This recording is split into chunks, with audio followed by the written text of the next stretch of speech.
Hey folks, Andy Patton here. It sounds like Drew Timme is on his way out the door. We have a lot of discussion about what that means and how the Zags are going to adjust, as well as a myriad of other topics for Mailbag Monday right here on the Locked On Zags podcast. Don't go away. You are Locked On Zags, your daily podcast on the Gonzaga Bulldogs. Part of the Locked On Podcast Network. Your team every day.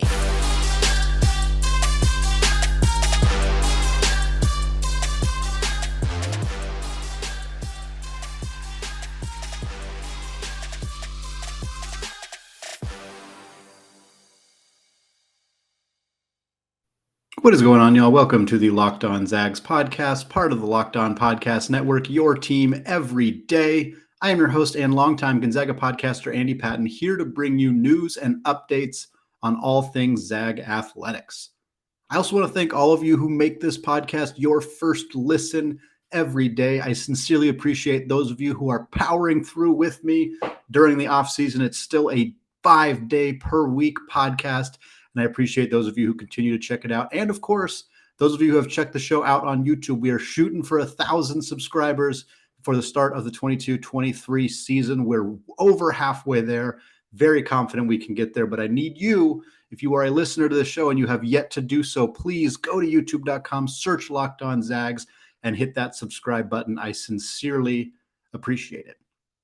Today is Mailbag Monday, a reminder for those of you who would like to get involved in Mailbag Monday. There are multiple ways you can do so. You can tweet at me at ScoreZagsScore or at Locked On Zags whenever you are thinking of a question. It helps if you tag it Mailbag Monday, but either way, I will likely put it into my notes and get it ready for Monday's show. I also reach out on Twitter on Sunday mornings soliciting questions. You can respond to that tweet and be sure that you will get into the show.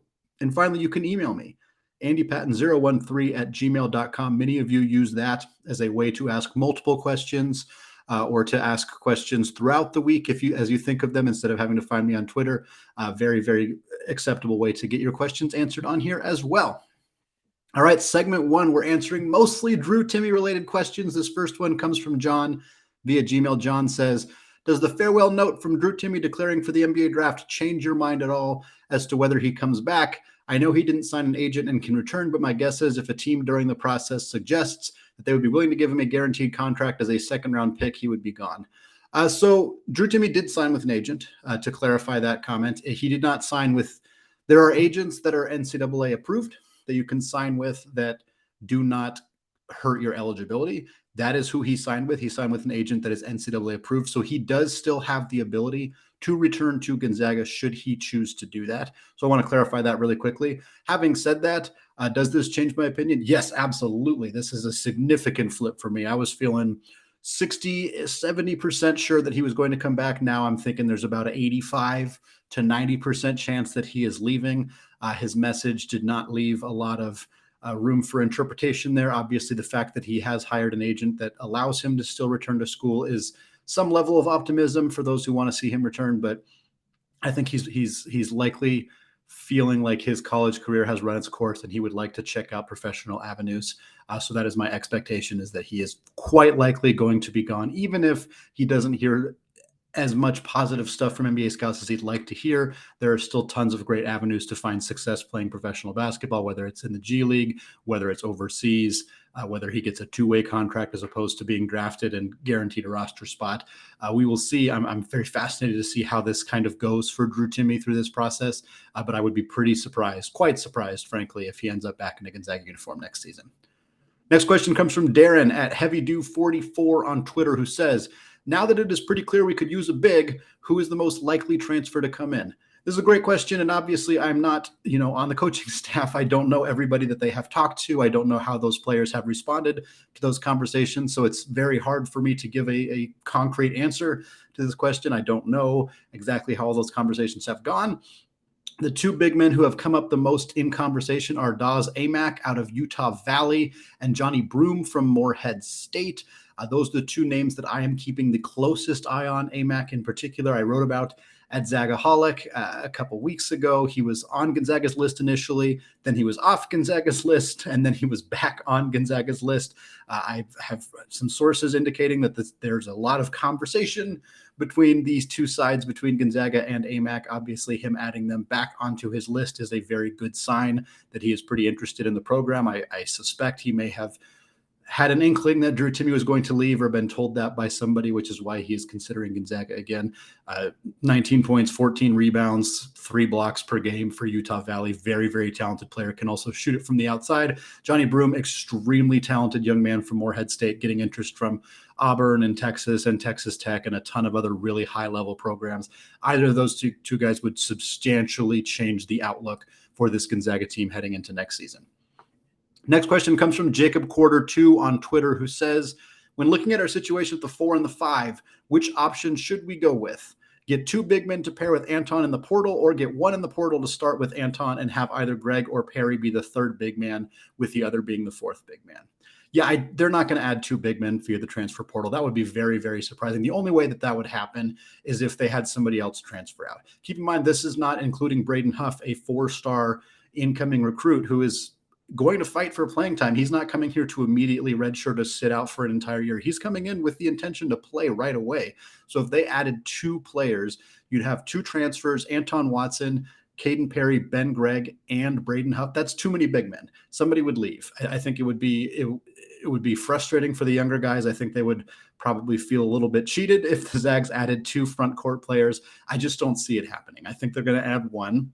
And I think they're going to, depending on who comes in too, if they bring in a player who's a little bit more like Watson, I could see them trying to figure out a way to let Ben or Caden Perry compete for a starting spot. I don't know that those guys are necessarily ready for that right now, but there's a lot of offseason between now and the start of the season. So those guys could get an opportunity to compete for that kind of role. But ultimately, my suspicion is that there will be a transfer starting for Gonzaga next year alongside Anton Watson, and Huff and Greg and Perry will all compete for minutes in those backup spots. Next question comes from John via Gmail on that same note. He says, when the roster is finalized later in the year, how many transfers do you think we get? What position do you think they will be? And do you think they will be brought in to start or for depth off the bench? Again, obviously hard for me to know 100% right now. It depends on if there's other movement on the roster. At this point, we don't know conclusively what is going on with Julian Strother, what is going on with Hunter Salas, what is going on with Nolan Hickman. The expectation that I have, and that I believe most of Gonzaga fans have, is that those 3 players are all returning, but it is not a foregone conclusion. Beyond that, there are other players who could opt to enter their name into the transfer portal or decide to leave school or whatever. Like, there's a lot. It's April 10th as I'm recording this, April 11th as you're listening to this most likely. So there's a lot of time between now and late October when the season starts. Having said that, my expectation, I don't want to give a complete non-answer to this question. My expectation is they will bring in 2 transfers. They will bring in 1 big man, and I believe they are gunning for a big man who will start. Again, AMAC would be in that conversation. Broome would be. Those guys are going to, if either of those 2 players are in a Gonzaga uniform, they are almost certainly starting next season. It would be very surprising if they were not. And if they don't get either of those guys, they're going to continue to hunt for a player who can come in and immediately start on this roster.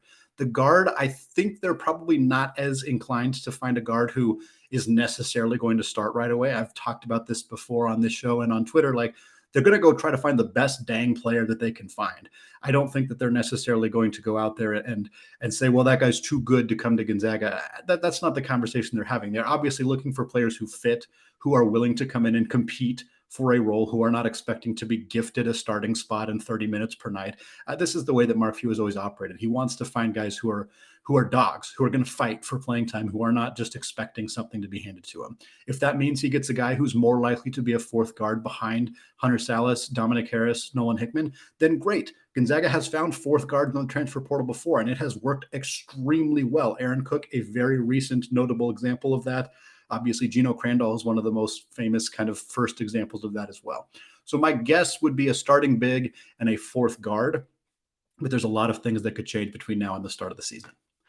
All right, we are going to come back in the second segment. We got more listener submitted questions to answer. We're talking Mark Few, we're talking coaching rotations, we're talking scheduling. But before we get to that, I want to tell you all about Built Bar. This is the time of the year that I've pretty much given up on all of my New Year's resolutions, but not this year.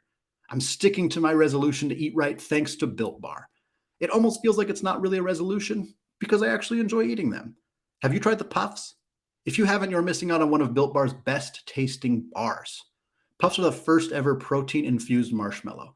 They're fluffy, they're marshmallowy, they're not just a protein bars, they're a treat. And they're covered in 100% real chocolate. In fact, all Built Bars are covered in 100% real chocolate. A typical candy bar can be anywhere from 200 to 300 calories. Most Built Bars contain 130 calories, 4 grams of sugar, 4 net carbs, and 17 grams of protein. They have mint brownie, coconut almond, and new for this month, white chocolate cookies and cream. They are all delicious, and new flavors are coming out all the time. Go to Built.com, use promo code LOCKED15, and get 15% off your order. That's promo code LOCKED15 for 15% off at Built.com. All right, segment 2, still Andy Patton, still Locked On Zags, still hammering through Mailbag Monday, listener-submitted questions all episode long. This first question of the second segment comes from Jacob Quarter 2 on Twitter, who says, with players like Anton and Perry with past injuries, what do you think Coach Few should do with the rotation next year? Expand and develop, roll with a lineup similar to North Carolina, or something in between? Again, we don't know what the roster is going to look like yet. That is kind of makes it a little bit more challenging to answer this question. Obviously, if they get a high-level big man like Amac or like Broom, we'll use them as examples. Those guys are going to play 30-plus minutes per night, most likely. I have advocated for Mark Few expanding the rotation on this podcast a handful of times, and I will continue to do so. I don't think that it's something a lot of people point to it as perhaps a reason that they lose because they get gassed at the end of the season. I think that there's probably some fatigue things that are an issue at the end of the season, but I don't think that, like to use an example from the 2021-22 season, I don't think that Julian Strother playing a few more minutes earlier in the regular season would have meant that Corey Kispert would have been less gassed during the conference or during the tournament, which then would have meant that Gonzaga would have beat Baylor. Like, I can't, that's a lot of hoops to jump through to get to that. You could make a similar argument this year of, had they played Nolan Hickman more in February, would Andrew Nembhard have not had such a bad game? It's hard for me to correlate those things necessarily, but I will say that there is a pattern of Gonzaga's players seeming to be a little bit fatigued toward the end of the year. And I think that perhaps opening up the rotation, playing 9 or 10 guys, or just even if it stays an 8-man rotation, but those guys play more minutes, I think there's a possibility that would be something that would help. And with this roster, depending on how much you're expecting from Anton and Caden Perry, I don't think it's a bad idea to have plenty of options in the front court. We discussed if they do bring in a transfer, they're going to have 5 guys for 4, really 3 spots based on how Mark Few has run his rotations in the past. So it would be nice to see a little bit more spreading the wealth in that front court in particular to kind of keep guys a little bit healthy and fresher. But Mark Few has been resistant to do that in the past, and he's won a lot of basketball games at the collegiate level. So I'm not going to be shocked if we don't see much in terms of changing the way that he does his rotations going forward. Next up, this question comes from Mark at Motorhead on Twitter. He says, as much as I love the WCC, I'm starting to think that going independent may be the way forward for us. I believe we could schedule a pretty strong schedule across the nation, keep all the money for ourselves, and always come back or join another conference if it didn't work out. I don't believe there have ever been any D1 independent teams in college basketball. Is this possible, and what am I missing?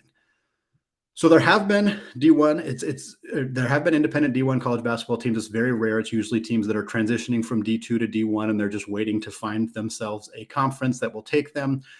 Is this possible for Gonzaga? It's really not feasible to be like, yes, in theory, it's possible, but I don't see how it works. For starters, you can't go independent in every sport. So your other sports would have to have a landing spot. The WCC is not going to just say, yeah, you can keep all of your other sports here and just leave with the only sport that makes money. Like the WCC is not going to let them do that. I think that would be a very quick decision for them. They say you either keep all your teams here or all of your teams are gone. And so in that case, Gonzaga has to figure out what to do with every other sport in their athletic department, their baseball teams, their soccer teams, volleyball, track and field, et cetera, all the rest of their sports. And I don't know who would take them. The Mountain West is not going to be interested in taking on a bunch of other sports, adding a bunch of travel to their team that aren't bringing them any money. Most conferences only want Gonzaga if they're going to bring the basketball program. I think you could make an argument that a conference like the Big Sky would probably say yes, because most of those programs are going to elevate the Big Sky. But if the other coaches at Gonzaga were told, hey, We're taking our basketball teams independent, and all of you are now competing in the Big Sky instead of the WCC. There would be a mutiny. A mutiny. I'm not trying to disrespect the Big Sky, but it would not go over well. If Gonzaga was going to go to the Big East and the rest of the sports had to go to the Big Sky, I think maybe you could get some of those coaches on board a little bit. But just to go independent and say all the rest of our sports are now going to suffer, their level of competition is going to go down because our basketball team wants to go independent. I don't think it's going to work. Beyond that, scheduling for football, like Notre Dame going independent, they have to schedule 12, 15 games a season. Gonzaga have to schedule like 35. They're 30. It's really, really hard. And once you get into conference play, trying to find teams that'll play you, it would be an absolute nightmare. So no, I don't think that this is feasible. I don't think that it works for Gonzaga. I don't think it works for any D1 team at the collegiate level. I don't think that it's a reasonable option. If Gonzaga is going to leave the WCC, there are a lot of hurdles that need to be cleared for any conference. The Big East is obviously what has been discussed in recent weeks, but there's a ton that would need to be figured out before that could even happen. Next question comes from Christian via Gmail. Christian says, I was listening to the Ion College basketball podcast, and they were discussing Kansas and their recent championship. The discussion dovetailed into a potential recipe for a team to create a championship window. The factors that were addressed were 5-star recruits or high-level recruits, utilizing the transfer portal, and a few veteran players who can embody program culture and provide leadership. It feels like the Zags have been in and still are in this window. What element or variable do you think is most important, and are there other factors you would add? Yeah, shout out Ion College Basketball Podcast, Gary Parrish and Matt Norlander. Very excellent show. In terms of this question, I think, yes, Gonzaga is still in that window, has been in that window for a while. And in terms of most important, that's a really hard question to answer. I think right now, the transfer portal and the high-level recruits are kind of in tandem with each other. You really can't have one without the other. Historically, I would say recruiting. Recruiting is the number one thing. You have to get talented players into your program without a doubt. But now when you can scour the transfer portal, you can get guys who don't have to sit out a year. You can bring them in right away. It's just as important. Like Gonzaga is going to replace huge pieces of their roster. They're going to replace Chet Holmgren and Drew Timme with transfer portal. Like they're going to get a guy who's going to help. Obviously, Braden Huff is a recruit that they're bringing in to help with that as well, but they're supplementing a lot of their talent via the transfer portal. I do think that having program culture guys definitely helps as well. I think it's below the other two things, but I kind of think those two things are tied. Transfer portal and recruiting are kind of tied. Program culture is a little bit below that. Things I would add, obviously coaching. I don't know how much they talked about that, but having a good coach who can make in-game adjustments, who has a good plan in place. Mark Few's in-game adjustments has been questionable in the past, but the actual plan that they go into the game, the pace and everything that they run is exceptional and has been exceptional for over 20 years. And then beyond that, financial backing from boosters. You need money, and that kind of helps with everything in some capacity. But those would be the only things that I would kind of add is money for your program, good coaching, as well as everything that Parrish and Norlander discussed it in their episode. Next question comes from Jacob Quarter 2 on Twitter, who says, Mark Few is a top blank coach in college basketball. Top 10 without a doubt. In my mind, I think you can make a very reasonable argument that he is top 5. The lack of a championship is obviously something that will be held against him and reasonably should be held against him. Again, I think that people trashing Gonzaga for not winning a championship are usually just being haters, but it is hard to argue for him being a top 5 coach in the league when he has yet to win a championship. But there's no way you could find me 10 coaches that are better than him. So I think he probably lands 6, 7, somewhere in there. I haven't done a full-on breakdown. We're definitely going to have more coaching conversations throughout the offseason, but I think it's tough to find him in the top 5, but impossible to not find him in the top 10. Next question, final one of this segment, another one from Christian. Christian says, I just received my copy of Making History, Gonzaga Basketball's remarkable 16-17 season. What struck me in addition to the beautiful pictures of the unfolding of that great season was how deep that team was. What team is the deepest in the Mark Few era?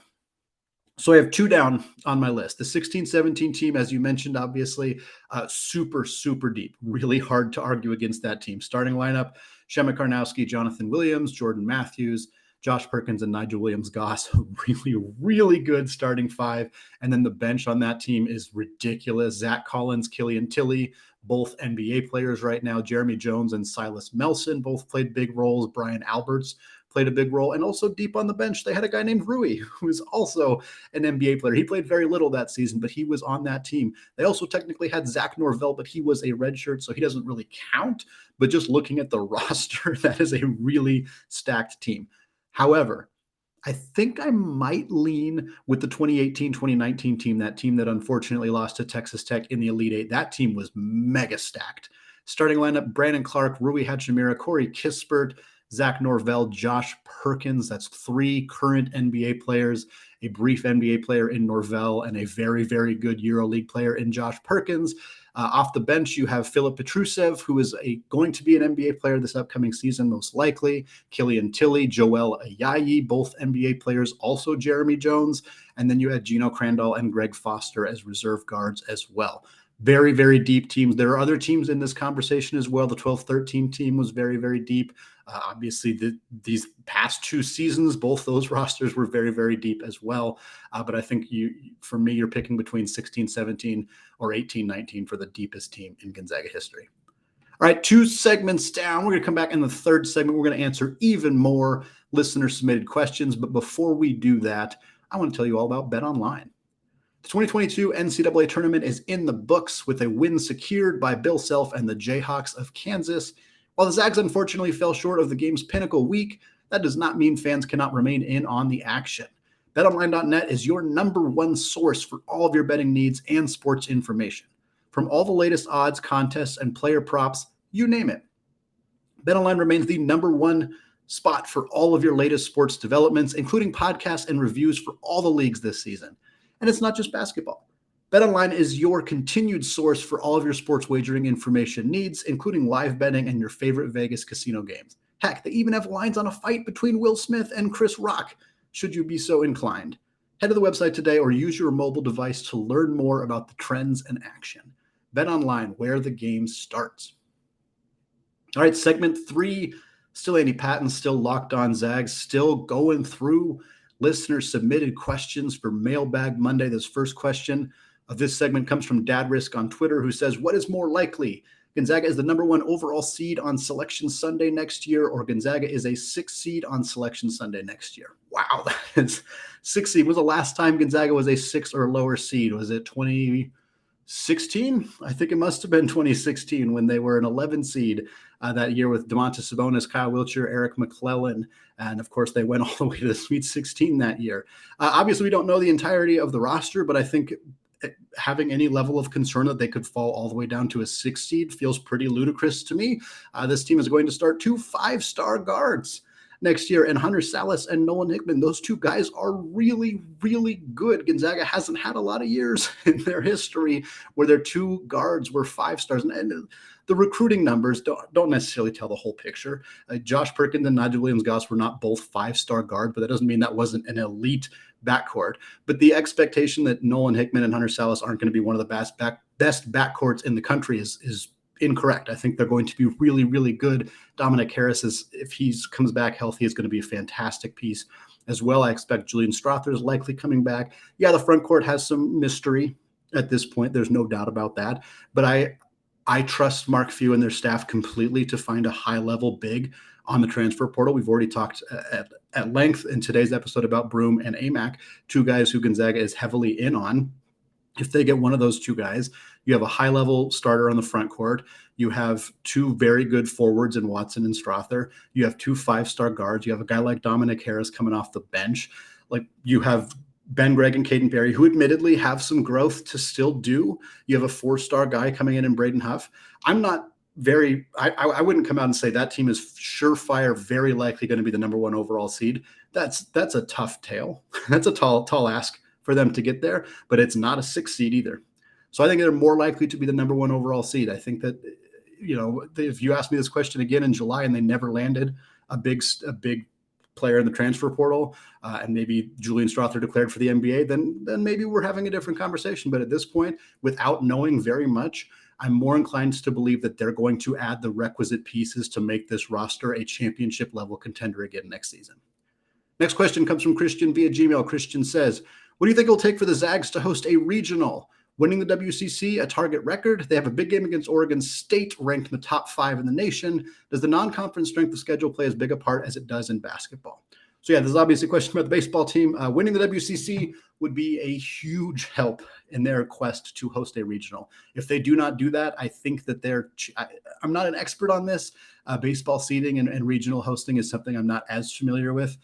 But I would think if they did not win the WCC, that their odds of hosting a regional would plummet pretty significantly. In terms of non-conference, it's not nearly as big of a deal. Baseball is interesting. They have these Tuesday games. I've talked about them a few times on the show. Almost every week, teams play a Tuesday game. It's a non-conference game for the most part.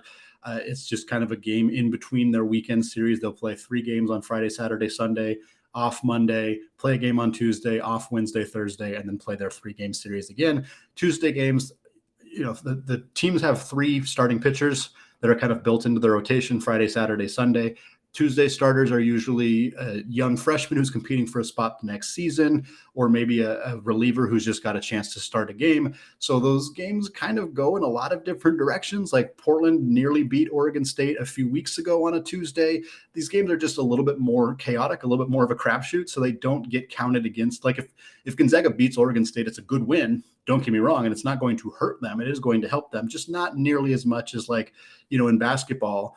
You can pick up, if you pick up one really big win in the middle of your season against a top-ranked team, like your odds of making the NCAA tournament go up significantly. Baseball has a lot more games, about twice as many games as they play than basketball. So one big win over a non-conference opponent like that, especially if it's a Tuesday game when Oregon State started their 5th or 6th best pitcher, it just doesn't mean as much. It just doesn't mean as much. Hope they win. I think it certainly doesn't help them if they lose, but I think that their path to hosting a regional is far more about winning the WCC than it is about anything else. Next question comes from @Zags in the NBA on Twitter. If you don't follow that account, it's a great resource for all things going on with those Zags in the NBA. He says there are currently 8 Zags playing in the NBA. How many do you think will be on a roster next year? So it kind of depends on whether this question is on a roster throughout the year or just will play in an NBA game next year. If that is the question, I'm going to say 11. So the 8 that we're counting as already having played are Domantas Sabonis, Kelly Olynyk, Rui Hachimura, Corey Kispert, Zach Collins, Brandon Clark, Killian Tilly, Jalen Suggs. Those 8 guys are all under contract for next season. They will play in the NBA next year, barring obviously season-ending injuries.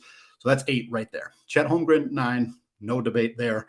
He will play in the NBA next season. And then I think 2 more. And I think there's a couple combinations that it could be. I think Joel Ayayi is certainly one who could likely be in that conversation. He was on a 2-way contract for most of this season, played in a handful of NBA games. I think he'll get a good chance next year. I think Drew Timme is very possibly going to play in the NBA next season. I don't know if he will get a full contract, if he will be a 2-way guy, if he will just get a handful of 10-day contracts throughout the season, whatever it may be. Other candidates, Andrew Nembhard could get a sniff in the NBA.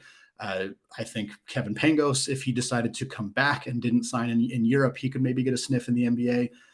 Zach Norvell, Ryan Woolridge, Josh Perkins, a handful of other guys, Jonathan Williams, who have played in the NBA or have played in the G League at least, who could, in theory, get a sniff from the NBA. So there's a lot of guys that could be in that conversation. I'm going to stick with my guess of 11 because I think that that's a reasonable kind of middle ground for what it could end up being, but it wouldn't shock me if it was 12 or even 13. It also wouldn't shock me if it was just 10 as well. Next question from Not Guy Fieri @Brent671559779 on Twitter. Can't promise I'm going to read that Twitter account too many more times, my friend. But he says, what is GU's edge when considering NIL and how we're already seeing top prospects seemingly give up playing time to flock towards the likes of Duke, Arkansas, and a bevy of other big markets?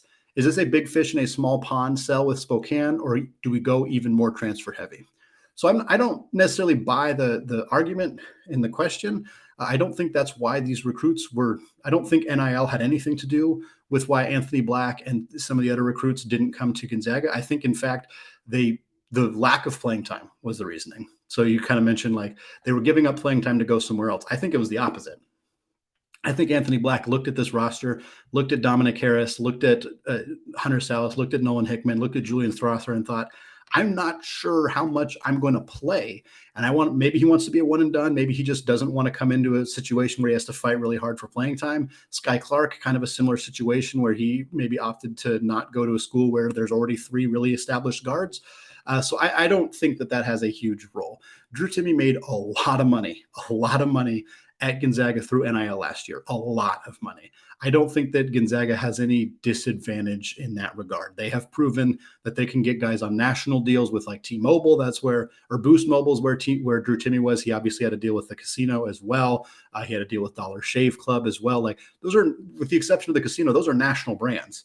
Like there's nothing Gonzaga has not been stopped from getting their players to sign with national brands at all. It hasn't slowed them down one bit. Obviously, Spokane is smaller than the bigger, Gonzaga is a smaller school. Spokane's a smaller town than a lot of the other college towns, but I don't think that it is impacting them from an NIL perspective. In fact, I think Gonzaga might have some advantages in some ways with the way that they can get creative and get guys in who are going to start making some money. So I don't buy that NIL had an impact on a couple of just a few 5-star guys choosing not to come to Gonzaga. I don't think that those things are necessarily related. Next question, final one of the show from Christian. Christian says, what are we fans of? Players, coaches, our memories, our hometown, our university? I was talking to someone who suggested it is often the facets that do not directly impact a sport that can draw us to a particular team and keep us loyal to them. Player personalities, etc. Drew Timme chatting it up with opposing players. Rasir Bolton helping out in the Spokane community. Players returning after their professional careers are over to live in the area. Is there some nostalgia to this, or is this truth?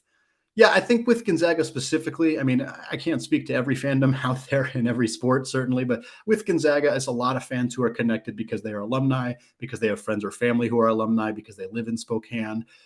They can connect with other fans, other family members who are, who live and breathe the Gonzaga basketball program as well. College athletics just has a different level than professional sports. Professional sports, obviously, you can grow up a fan of that team. You got a onesie for the Portland Trail Blazers when you're 9 months old. You grow up rooting for the Blazers. The players change, but you just stick with that fandom because you're local to that area. Your dad was a fan of that team. Whatever your story may be. With college athletics, I think a lot of the time it's because you're an alumni. And your connection to the fan, your connection to the fandom is so much deeper if you are a legitimate alumni of the program. And that doesn't mean that people who are not alumni, I know many of you who are listening have told me your stories. You became a fan of Gonzaga for whatever reason. Maybe you're not affiliated with the school at all. And I'm not saying that your fandom doesn't count. It's very legitimate and very intense and very loyal and appreciated. But I think that for a lot of fans, certainly that connection makes you feel closer to the school than you might in a professional sports setting. I also think that it's very unique for a school like Gonzaga, which is much smaller. Like state schools obviously kind of have the advantage where people who just live in that state tend to root for that team, regardless of whether they went there. Actually, I wanted to share to close out the show, I wanted to share an interaction I had on Twitter last season or maybe the season before that, where I had a fan who was just absolutely dragging Jalen Suggs for no very obvious reason. I wasn't sure, thought that, they're going to lose in the Sweet 16, all that same crap that we see on Twitter all the time. But I responded to this person because he'd followed me for years and I was kind of confused why he was saying that. And basically the conclusion he came to was he said, hey, I get frustrated because it seems like there's so many people who are fans of Gonzaga, but who didn't actually go to the school. And that makes it frustrating. And I responded to him and I said, did you go to UW? And he blocked me. So I don't know exactly what the end of that story was specifically, but I do think that you start to see some of those people try to gatekeep fandom a lot of the time. And I do not care if you went to Gonzaga, if your family went to Gonzaga, if you have never been to Spokane in your entire life and you pick the school because you like the uniform color. I do not care in the slightest if you are a fan of the program. That is fantastic. Everybody has their own story. That's one of my favorite things about sports fandom in general. It is also something that's kind of why I saved this question for the end, not just to tell that story, but also because I want to get more fandom onto the podcast. This was something that the previous host of the show, Stephen Carr, did an excellent job of sharing fan stories. I believe he did it on Fridays. Now that we're in the off season, I started, in late October. So it was just go with in-season content. Now that we're in the off season, I want to start being able to share more fan stories and kind of have some of that kind of camaraderie and enjoyment of each other's fandoms. So it's something to look forward to as we get further and further into the off season. All right, that is going to do it for me today. We got a Zags in the NBA wrap-up episode coming your way on Tuesday, as well as more season in review episodes, one all about Drew Timme, coming up this week right here on the Locked On Zags podcast, available wherever you get your podcasts and available on YouTube as well. Finally, thank you to those of you who've made Locked On Zags your first listen every day. Now's a great time to make your second listen, the Locked On NBA Draft podcast. With college basketball season wrapped up, give Rafael Barlow and a flurry of guests a listen as they prepare for the NBA draft. Hear thoughts on Chet Holmgren, Paolo Banchero, and the rest of the NBA's future stars on Locked On NBA Draft, part of the Locked On Podcast Network. All right, thank you all for listening, and go Zags.